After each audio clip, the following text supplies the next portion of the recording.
Sashonile Mbugeli, anguvusele etindzabeni telwimi lwesiswati la ku-SABC. Sitethula bukhoma e-Auckland Park eJozi etindlini tekusakata te-SABC ukhethe kahle. Ake sibuke lethamba yembili lomuhla. There's nothing to even expect in this thing because this government has failed totally. We are keenly expecting the president to outline the medium-term development plan. Bosopolitiki bavakalise labakulinzele tikwenkulumo yebunjalo belive letawutfulwa ngumengameli Cyril Ramaphosa. There's no doubt on all of us who are here that you will perform your duties beyond the expectations. Tekuphepha eholweni lemphakatsi eKapa njengobe kulindwe inkulumo yamengameli.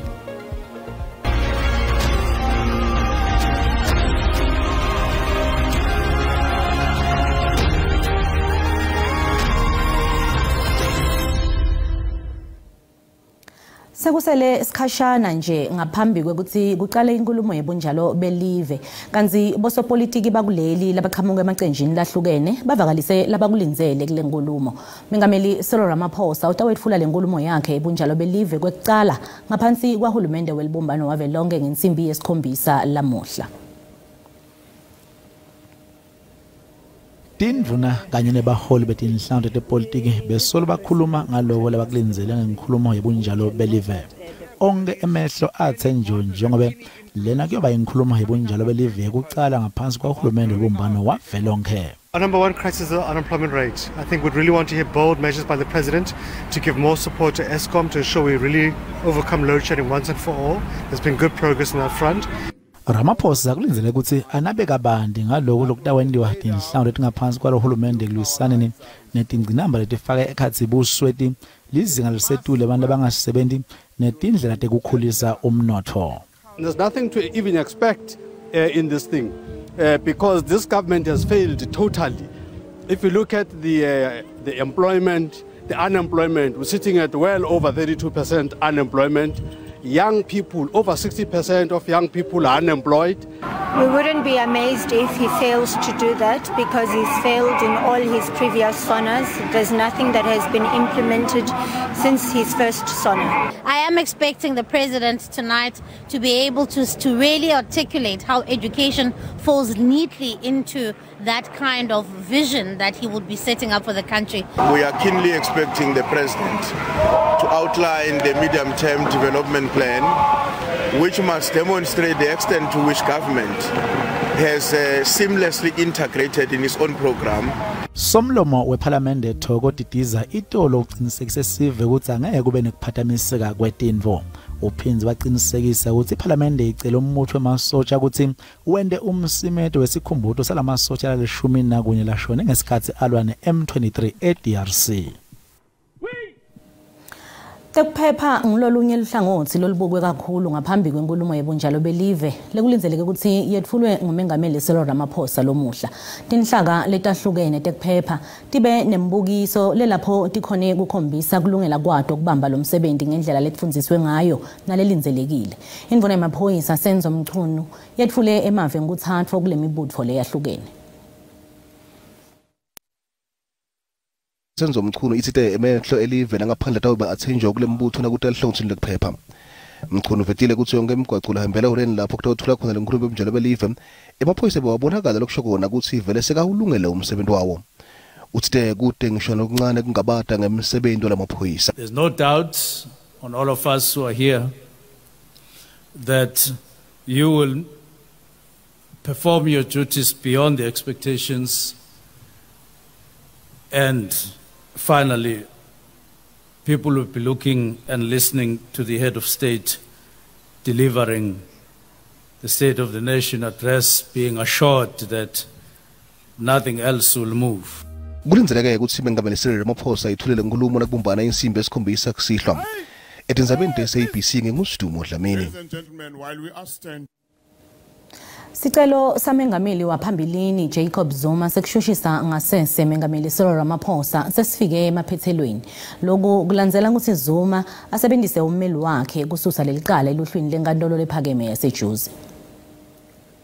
In terms of the previous Zuma bekafuna ukuthi kushushiswe Mengameli Ramaphosa ngasese mayelana nekuphutshuka kwemininingwane yakhe yetempilo ecaleni lakhe lengohlakalo belithethwa enkantolo lephakeme yasePietermaritzburg KwaZulu-Natal. My lady, this matter has taken quite some time, and this is because the accused person in these proceedings had interdicted these proceedings before the full bench court during 2022. As such, the full bench had then given an order reviewing and setting aside these proceedings, my lady, in favor of the accused person. Mengameli wangaphambilini usola Mengameli Ramaphosa ngekuthi waba nesandla kulokuphutshuka kwale mininingwane yakhe. Nanoma kunjalo kulandzela kwehluleka kwaZuma kuchubeka naleli cala lekufuna kushushisa Mengameli ngasese enkantolo yemthetho-sisekelo, bameli baZuma nabamengameli babambisene nenkantolo bathethe isinqumo sekutfola sisombululo ngaphandle kwekuya etinkantolo. Sisakuto letitsinza inkulumo yebunjalo belive. Umhleli wetindzaba tesiswati siphephile kunene Mavuso ukhulumisene nemhlanti wetepolitiki Asanda Ngasheng ngaphandle ke kwelihole laseKapa mayelana nalokulenzelwe kule nkulumo. Lomuhla nakubumbana insimbi yesikhombisa Mengameli Cyril Ramaphosa utabe ethula inkulumo yakhe yekucala njengamengameli lohola hulumende welibumbano wavelonke. Kafishane ke sitakuva tati tetepolitiki kutsi ticabanga kutsi yini lekumele ayikhulumise. Ngidawukhulumisana na Asanda lotasichazela kabantu. Asanda, ingabe yini lesingayilindzela langakhuluma ngayo Mengameli lamuhla enkhulumeni yakhe? Ndicinga uCyril Ramaphosa namhlanje uzawuthetha ngezinto eziqhelekileyo esixelela ngendlela abona ingathi babona njengabantu beGNU bacinga into bani South Africa bangaphuhlisa njani. Sizawubona ke besixelela ngoba infrastructure spending izabanjani into ethetha uba baza kwakha ntoni na le izakwazi bayenze incede iphuhlise iSouth Africa. Ndicinga ke noba bazawuphinda basixelele ngeplani yabo edibene ne-social grants. Imali ke le abantu bayifumanayo ukulungiselela into bana bakhongozelwe xa bengakwazi ufumana i-opportunities namathuba omsebenzi apha kwi-economy yethu. Ingxaki esinayo kapha eSouth Africa into bana imali esetyenziswayo for i-social grants iye ikhula nokukhula nabantu baye bekhula nokukhula bangena kwi-social grants. Ibe yinto ke leyo eyenza sixhalabe ngabantu abajongayo into zopolitiki ngoba kaloku imali ifanele uba ewe bakwazi abantu bakhongozelwe xa ingathi i-economy iyagexa ikwazi uba ibanikeze imisebenzi. Kodwa ke loo nto ayithethi into yobana yonke imali mayisele isetyenziswa apho. Sifuna into yobana sibone into iSouth Africa ililizwe elikwaziyo ukugalela imali yokwakha i-economy yethu iphinde yenze i-activities eziza kwenza into bana ke abantu bakwazi ufumana imisebenzi leyo ibe imisebenzi ezawukwazi ubanika umrholo ophilekayo, ingabi ngumrholo nje for uba kuthiwe uyasebenza ungumuntu orholayo. Loo nto ke xa yenzekile izawuphuhlisa i-economy yethu ngoba kaloku urhulumente uzawukwazi utsala afumane itax engaphezulu kunale afumanayo xa abantu benemisebenzi. Asesithi shelele kancane sibuke ema-relations kumbe budlane befu nemave lesiphilelana nawo. Sinemasotsha lase-DRC lekuthiwa agcine kuthula, sinalashonile lang-14 lekufanele abuye. Silwa na Donald Trump. Angati ukuthi kumbe ungathini kuleyo nto leyo? Ilizwe okanye umhlaba jikelele usengxakini kwesi simo sikuyo ngoba kaloku uDonald Trump ufikile wayijika yonke into.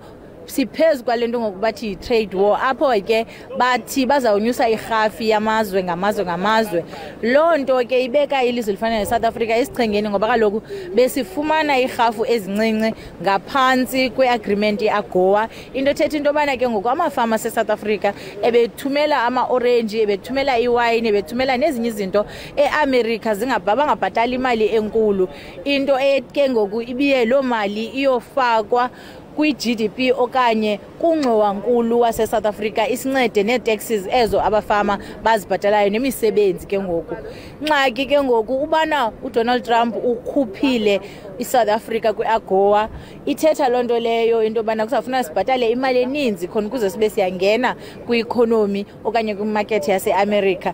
Into ke engabeka isichengeni imisebenzi ezifama, ingabeka isichengeni le mali ke ngoku ye-tax ibifunyanwa yi-agriculture ngenxa yento bana ezifama zikwazi ufumana i-dollars. Okay, iJNU ike yathi kungabambisani kahle bangavani kahle ku-Bella Bill nakule agriculture ne-Land Act akuvisiswana kahle. Ubona ababamfu labatawukwadini kuchoba basebentele live kuya embili nekuthuthukisa impilo tebantu baseNingizimu Afrika.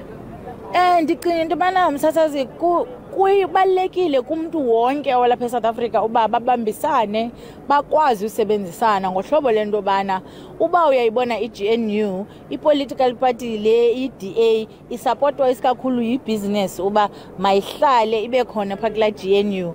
Lonto ke ngokuthetha into bana ingahlala kuGNU iDA nangona engathi ayenzi sense ukuthi ngamanye amaxesha ngoba kaloku bingabo bethe abayifuni iBhela abayifuni NHI abayifuni expropriation without compensation kodwa sibonani ngabo ngoku sebesithi bayayisupport abade bakhupha istatements bathi uTrump xa ethetha ngeexpropriation akayi-understand akayiva kahle babe beyichaza ke ngoku.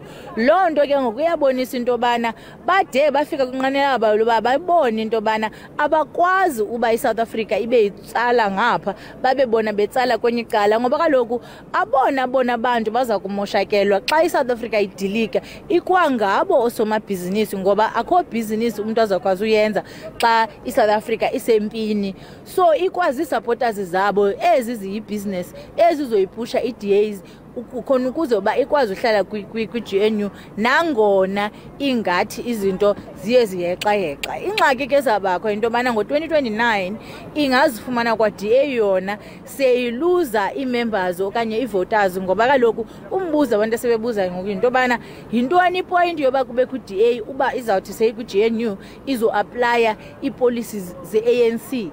And apho ke ngoku ndicinga uba i-ANC ibamoshile ngoba ivele yazifaka zonke ezanto yazifaka izi-ministers zabo. Siyabonga kakhulu isikhathi sakho Asanda. Leyo ke bekungu-Asanda Longsati setepolitiki asichazela ngekuthi lime njani kutepolitiki livele eNingizimu Afrika njengoba uMengameli Cyril Ramaphosa atabe ethula inkulumo yakho yebunjalo belive yekucala ngaphasi kwembuso welubambiswano. Ngosiphephile kunene Mavuso longumhleli wetindzaba teSwati khona la eSABC lokhona eKapa lapho ke uMengameli Cyril Ramaphosa kulindeleke ukuthi atfule inkulumo yebunjalo belive ngensimbi yesikhombisa. Kanti ke sikhungo lesenta licwaningo ngebuswedi umhlaba netekulima sithi ke inkulumo yamengameli Cyril Ramaphosa yebunjalo belive yendlule ekubukeni umthetho wekuthathwa kwemhlaba kepha ugcile ekunonophiseni kufakwa kwemthethosivivinyo kwabiwa kwemhlaba lekuhloswe ngawo kwabiwa kwemhlaba ngalokulinganako nemthethosivivinyo lobuke umhlaba wemphakathi lekuhloswe ke ngawo ukuthi imiphakathi ihlomule emhlabeni. Kulethwa kwetinguquko elidzabeni lomhlaba lokufaka ekhathi kubuyisela kwawo kubanekati nakwebiwa kwawo ukuqinisekisa kulingana kulokunye ludzaba lusetulu elihlwini lwahulumende nobe kusanethe ingcinamba lesolethwa ngakasonjululwa. In 1998 we had about 63,000 claims that were lodged for restitution. And about 10% of those are still not settled as yet. And in 2014, there was a period where the claims were reopened, and about 160,000 claims were made then. Lesikhungo sithi kuthi bophela kutepolitiki ekubuketeni imigomo kwendlela ukuthi lesetinguquko letibonakala yintfo lebonakala ikhulunyiswa kakhulu kunakucala. What I would expect from the president would be to commit to speeding up the process to introduce the land distribution bill. Litiko lokubuyisela kwemhlaba nekuthuthukiswa kwendzawo zasemakhaya lithi uyaqhubeka umsebenzi losevele uqalile kwathi sekuthi sekubuyiselwe kubanekati umhlaba ngamahektare angu-2 million.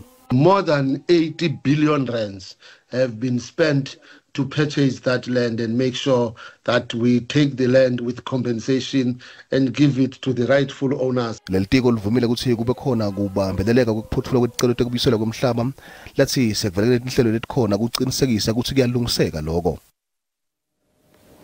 Takhamiti takuleli tithi tilindzele uMengameli akhulume kabanti ngetingcinamba lababukene nato letifaka ekhatsi kuswelakala kwemisebenzi nelizinga lelisetulu lebusweti. Letinye takhamuti takuleli eKapa tithi tilenzele mengameli akhulume kabanti ngetindlela tekuvula amathuba emisebenzi nekusita laba labete tindlu tekuhlala. Mr. President, please come out here to our communities, support us, be there for us. Don't speak something you can't, how can you say, don't address something and it don't get working on. Kusenjalo, eThekwini bantfu labahlala etitaladini nalabasebenzisa tidzakamiva bakholelwa ukuthi inkulumo yamengameli itawutshintsha timphilo tabo. Trouble. Ever since I came here, yes, people come and kill us and whatever, but the main thing is there are no people here who are robbing and stealing or doing anything. Empumalanga inyonyane yabodokotela ivakale sekukhatsateke ngesibalo esisetulu sabodokotela labangasebenzi. Primarily, our concerns were based on the high unemployment of the youth in the country, specifically focusing on the high unemployment of healthcare professionals, that including doctors, nurses, dentists, physiotherapists, pharmacists, and the whole allied healthcare professionals. Bahlati betemandla bavete ukuthi balenzele kubona mengameli aqhamuka letindlela letitawusetshenziswa kulisana nekucishwa kwagesi ngenhloso yokumonga. Kanti-ke mbukeli ungakhohlwa ukuthi ngensimbi yesikhombisa khona la SABC mengameli Cyril Ramaphosa utabe ethula inkulumo yebunjalo belive. iSundowns sivule ligebe lemaphuzu lasithupha etafuleni elandzelwa iOrlando Pirates lehlete endzaweni yesibili. Lamaqembu atawutfola netulu ngemgcibelo enkundleni Loftus Versfeld ePitoli nagabanca insimbi yesithathu. Kanti-ke sekaphelile amathikithi alomdlalo. Tiyaguca talomuhla asiphinze sihlangane ngalokutango lenzela inkulumo yebunjalo belive nakubumbana insimbi yesikhombisa. Ungakhohlwa ngemva kwetitolo sikhona simo selitulo nisale kahle.